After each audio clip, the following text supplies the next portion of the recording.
इलाज दी शकरी कई होंगे औलाद के हिसाब से ते कई इलाज जेह्ड़े माँ प्यो नूं कम्म ही नहीं करन दिंदे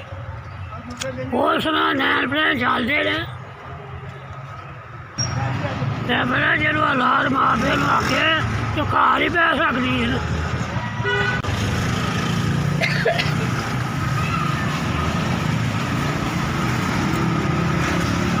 रोज़ ही पाए कुछ लगा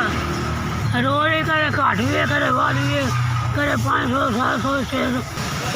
पर रोज़ का मसला किसी को नहीं और रब की लाश किसी को बध दे किसी को घट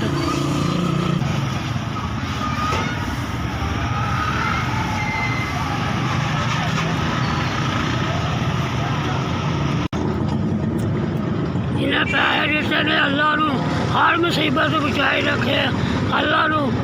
हर खुशियां वहाई रखे